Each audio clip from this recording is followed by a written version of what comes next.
Welcome to TV. Bandi Sanjay గారి ప్రజాహిత యాత్ర పల్లెపల్లెలో కొనసాగుతుంది. ప్రస్తుతం హుస్నాబాద్ నియోజకవర్గంలో ఉన్నాం. తనకు మద్దతుగా స్టేట్ ఎగ్జిక్యూటివ్ శోభారెడ్డి గారు ఉన్నారు. వారితో మాట్లాడదాం. ప్రజాహిత యాత్ర ఎలా కొనసాగుతుంది, ప్రజల నుండి ఎటువంటి రెస్పాన్స్ వస్తుంది అనేది. మేడం నమస్తే. నమస్తే అండి. చెప్పండి, ప్రజాహిత యాత్ర ఎలా కొనసాగుతుంది, ప్రజల నుండి ఎటువంటి రెస్పాన్స్ వస్తుంది? మీరు చూస్తున్నారు కదా, ఇన్ని రోజులు అరాచకత్వాన్ని మనము చూసాము. సరే, మరి కాంగ్రెస్ వాళ్ళు ఏదో ఉద్ధరిస్తామని ఓట్లు వేసాము, కాంగ్రెస్ని గెలిపించుకున్నాము. మరి చేసేది ఏంది? ఒక బస్సు ఒకటి ఫ్రీగా పెట్టారు, మిగతా ఏవీ లేవు. మహిళలకు 18 ఇయర్స్ దాటిన మహిళలకు ఏదో 2500 అన్నారు, అది లేదు. తులం బంగారం అన్నారు, అవి లేవు. ఏంటి ఈ పాలన? మరి ఇక్కడే ఇట్లా ఉంటే మరి దేశంలో గనక కాంగ్రెస్ వస్తే మనం మొత్తం మన భారతదేశాన్ని నాశనం పట్టించే పరిస్థితి ఉంది. ఎందుకంటే 10 ఏళ్ల కింద మనం ఒక పార్కుకి వెళ్ళాలన్నా, లేకుంటే ఒక ట్రైన్లో వెళ్ళాలన్నా ఎక్కడ చూసినా బాంబులు పెట్టేసి చాలామంది బాంబు దాడుల్లో చనిపోయారు. అంటే సురక్షితం లేకుండే. మన ప్రధానమంత్రి మోడీ గారు వచ్చాక గుండెల మీద నిజంగా చేతులు వేసుకొని నిద్రపోయే పరిస్థితి మన అందరిది.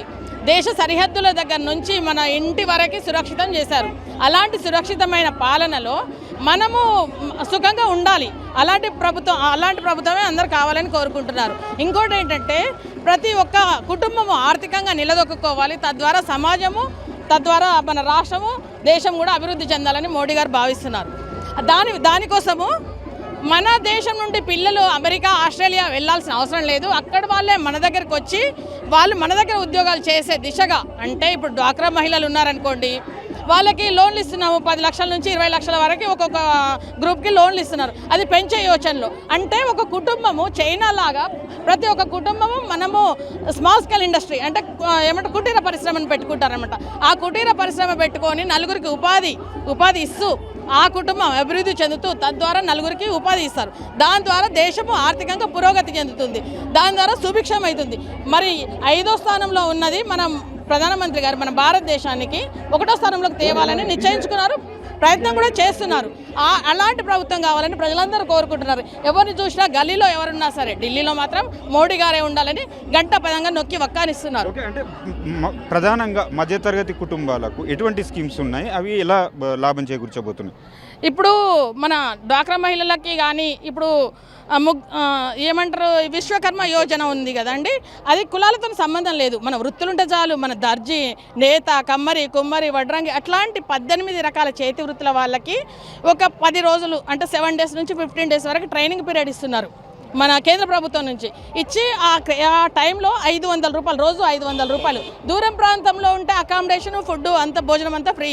మరి ఒకవేళ 30 మంది కంటే ఎక్కువ ఉంటే మన ఊర్లోకే వస్తున్నారు, మనకి ట్రైనింగ్ ఇస్తున్నారు. ఇచ్చిన తర్వాత ఒక 15,000 రూపాయల కిట్ ఇస్తున్నారు. అంటే సపోజ్ మిషన్ నేర్చుకున్నారనుకోండి, మిషన్ టేబుల్, దానికి సరంజామా అంతా 15,000 రూపాయలు. నేర్చుకున్న తర్వాత ఒక సర్టిఫికెట్ ఇస్తారు. ఆ సర్టిఫికెట్ తీసుకెళ్ళి మనము అప్లై చేసుకుంటే 1 లక్ష నుంచి 3 లక్షల వరకు తక్కువ వడ్డీతో రుణం ఇస్తున్నారు. తద్వారా ఆ కుటుంబం కూడా ఆర్థికంగా అభివృద్ధి చెందుతుంది. దానికి చేయూతనిస్తున్నారు. ఇంకా రకరకాల లోన్లు ఉన్నారు. ఇప్పుడు బ్యాంకుల వాళ్ళు మన వికసిత్ భారత్ అని ఒక యోజన వచ్చింది. మన కేంద్ర ప్రభుత్వం ఇచ్చే పథకాలన్నీ ఒక వ్యాన్లో LED స్క్రీన్ ద్వారా గ్రామాన తిప్పారనమాట.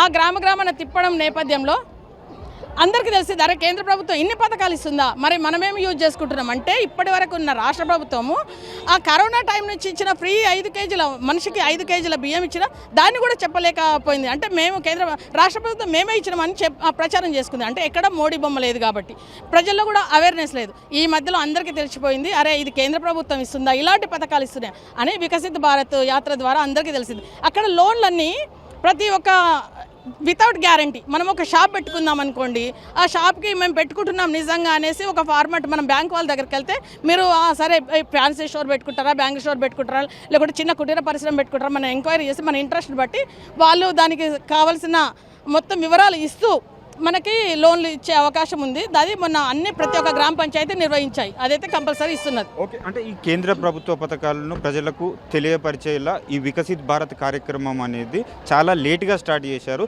ఈ కార్యక్రమం అనేది ఇదివరకే స్టార్ట్ చేసి ఉంటే ఇంకా ప్రజల్లోకి ఎక్కువగా వెళ్ళేది కదా. కొంచెం అది అలసత్వమైంది. ఎందుకంటే మన ఇక్కడ రాష్ట్రంలో మన బీజేపీ ప్రభుత్వం లేదు కాబట్టి అది కేంద్ర ప్రభుత్వం నుంచి వచ్చింది. కొంచెము నెగ్లెక్ట్ చేశారు. అయినా కూడా ఇప్పుడు గ్రామాల్లోకి ప్రతి ఒక్కరు తెలుసుకున్నారు.